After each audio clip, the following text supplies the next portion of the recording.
জলবায়ু সংকটে এখন বিপন্ন শৈশব। একদিকে তাপপ্রবাহ, অন্যদিকে খরার মতো পরিস্থিতি, আরো বিভিন্ন বিষয়ের কারণে এবার প্রায় 100 কোটিরও বেশি শিশু বিপদের মুখে।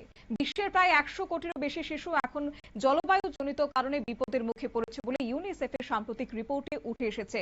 উদ্বেগজনক এই চিত্র। এবার পৃথিবীর প্রায় অর্ধেক শিশু অন্তত 3টি জলবায়ু ঝুঁকির সম্মুখীন হচ্ছেন, যা তাদের স্বাস্থ্য এবং শিক্ষা, পাশাপাশি ভবিষ্যতে একটা আশঙ্কার দিকে ঠেলে দিচ্ছে। জানবো বিস্তারিত, সঙ্গে যুক্ত হয়েছে প্রতিনিধি সৌম্য মুখোপাধ্যায়। সৌম্য, কি জানতে পারছো? দেখো, রাষ্ট্রসংঘের সংস্থা ইউনিসেফের তরফ থেকে চিলড্রেন্স ক্লাইমেট রিস্ক রিপোর্ট 2026 বার করা হয়েছে এবং এই রিপোর্টটি বেরোনোর পরেই কিন্তু গোটা বিশ্বজুড়ে একটা চাঞ্চল্য ছড়িয়ে পড়েছে। কারণ এই রিপোর্টটি বিশ্বের প্রায় 240 কোটি শিশুর বসবাসের অঞ্চলের উপর জলবায়ুর 8টি প্রধান প্রভাবের একটা তুলনামূলক বিশ্লেষণ করা হয়েছে। এবং এই 8টি জলবায়ুজনিত কারণগুলো হলো যে সমুদ্র উপকূলীয় বন্যা, নদী কেন্দ্রিক বন্যা, খরা, ক্রান্তীয় ঝড়, তাপপ্রবাহ, বিভিন্ন জায়গায় দেশভেদে বিভিন্ন হচ্ছে। তবে টানা 3 দিন উচ্চ তাপমাত্রা যেখানে থাকছে সেই জায়গাকে তাপপ্রবাহ মধ্যে ধরা হয়েছে, সেখানকার প্রভাব দেখা হয়েছে। চরম তাপমাত্রা ও উচ্চ এবং নিম্ন দুদিকেই, মানে কম যেখানে প্রচন্ড ঠান্ডা সেখানে, এবং আবার প্রচন্ড গরম সেই জায়গার তাপমাত্রার বিষয়টা খেয়াল রাখা হয়েছে। পাশাপাশি দাবানল এবং বালু ঝড়, এই 8টি প্রধান জলবায়ুজনিত কারণকে উল্লেখ করে এই বিষয়টি করা হয়েছে। তার মধ্যে 3টি গুরুতর কারণে মনে করা হচ্ছে যে জলবায়ুজনিত 3টি গুরুতর কারণে কিন্তু বিশ্বের প্রায় 100 কোটির বেশি শিশু তারা জীবন তাদের বিপন্নতার মুখে, গুরুতর ভাবে তাদের জীবনে বিপর্যয় নেমে আসতে পড়েই আশঙ্কা প্রকাশ করা হয়েছে।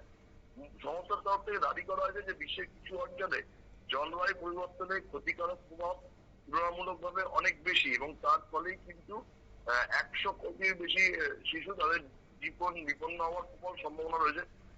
এর মধ্যে চরম তাপমাত্রা, খরা এবং তাপপ্রবাহের কারণে বিশ্বের প্রায় 110 কোটি শিশু প্রাণ ঝুঁকির মুখেই বলে দাবি করা হয়েছে রিপোর্টে। জানানো হয়েছে যে 3টি জলবায়ুজনিত কারণের যৌথ প্রভাবে বিশ্বে প্রায় 29 কোটি 60 লক্ষ শিশু ক্ষতিগ্রস্ত হচ্ছে, যার মধ্যে নাইজেরিয়ার 7 কোটি 40 লক্ষ, পাকিস্তানের 3 কোটি 40 লক্ষ, ভারতের 3 কোটি 20 লক্ষ শিশু কিন্তু এর মধ্যে রয়েছে।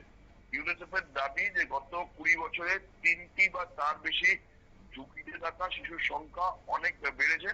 বর্তমানে বিশ্বের প্রায় সব শিশুই অন্তত একটা, এই 8টার মধ্যে একটা জলবায়ুজনিত ঝুঁকির মুখে রয়েছে।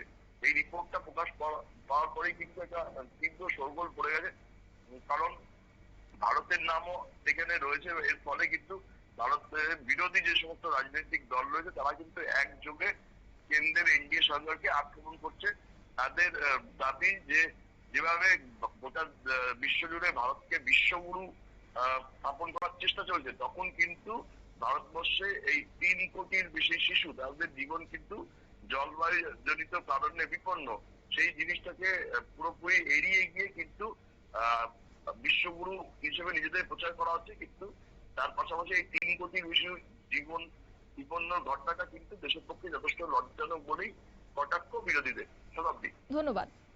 রিপোর্টে বলা হয়েছে প্রায় প্রতিটি শিশুই অন্তত একটি জলবায়ু ঝুঁকির মধ্যে বাস করছে। তাই বিশেষজ্ঞদের মতে অতি দ্রুত কার্যকরী পদক্ষেপ না নিলে আগামী দিনে শিশুদের জীবন আরো ভয়াবহ বিপন্নের মুখে যাচ্ছে বলে তারা অনুমান করছেন।